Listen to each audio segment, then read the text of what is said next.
In the previous installment, Shandai had to request a payment of 10 million in order to accept his father's proposal of marriage. After much contemplation, his father eventually accepted the terms from Greece.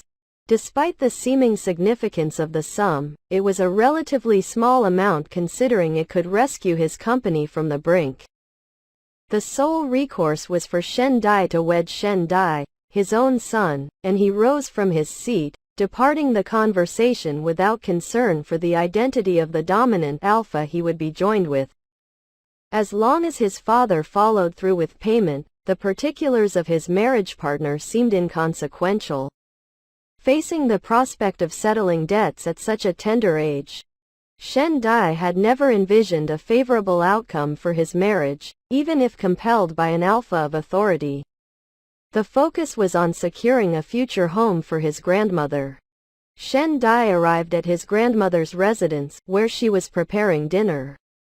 Observing his pallid complexion, she grew concerned about his well-being, fearing illness. Shandai reassured her, noting her deserved retirement with inheritance and an apartment, which had been marred by his own father's betrayal, leaving her in pain. Despite her ordeal, she remained resilient. A pillar of strength for Shandai since his abandonment. He had willingly traded his happiness to ensure her comfort. On the following day, during breakfast with his colleague and best friend Changzi, a beta, a group of unexpected individuals entered the staff cafeteria. Among them was Crown Prince Muyu, who caught Shandai's attention. Recollecting that Muyu had aided him 3 years earlier, Shandai was surprised by Muyu's recognition. Muyu was heir to the company and a dominant alpha, an appealing figure. However, Shandai dismissed the notion that he'd be remembered by such an influential person, assuming Muyu's kindness during their previous encounter was purely an act of assistance. A conversation with Muyu's assistant led Shandai to a private meeting with the president, Muyu. Amidst a mundane ambiance, Muyu focused on documents and requested his assistant to leave upon Shandai's entrance. Muyu initiated a conversation about Shandai's birth name, connecting it to his grandfather's legacy as a renowned painter. Muyu then unexpectedly referred to an incident from 3 years ago, where Shandai had been assisted by him. Muyu inquired about any lingering effects from the encounter, causing Shandai's discomfort. Muyu's pheromones had eased Shandai's distress during that unsettling event, leaving a lasting imprint. Engaging in further dialogue, Muyu probed if Shandai had any requests. Confused, Shandai hesitated, misconstruing Muyu's intent.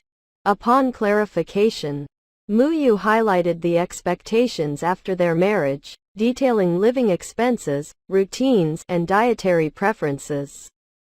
Shandai realized that Muyu was indeed his future spouse. Regretfully, Shandai wished he had let his father complete their earlier conversation, sparing him knowledge of his impending partner.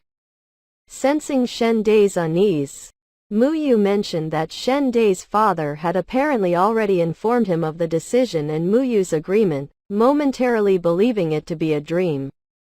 Finally, Shandai managed to express his lack of awareness regarding his future husband. He promptly denied any disappointment, deeming it a dream come true. Muyu then proceeded to discuss the marriage terms, emphasizing confidentiality, loyalty, and a cooperation mindset. As the weight of the impending marriage began to sink in, Shandai's mood soured witnessing Muyu's detached demeanor. To Muyu, this was just another routine task, and he advised Shandai to suppress his emotions. An inquiry about Shandai's work and living arrangements ensued, to which Muyu assured that Shandai could retain his job and mentioned discussion with his lawyer. Engineer Shen, the lawyer Muyu mentioned, joined the conversation and summarized the contract's key points, including a marriage not exceeding 5 years, termination at the discretion of the president, and the prohibition of conceiving the president's child. While lawyer Chen continued, Shandai couldn't shake a growing sense of discomfort. Recognizing that this marriage was a transaction to save time, he promptly interrupted, agreeing to everything and signing the documents directly.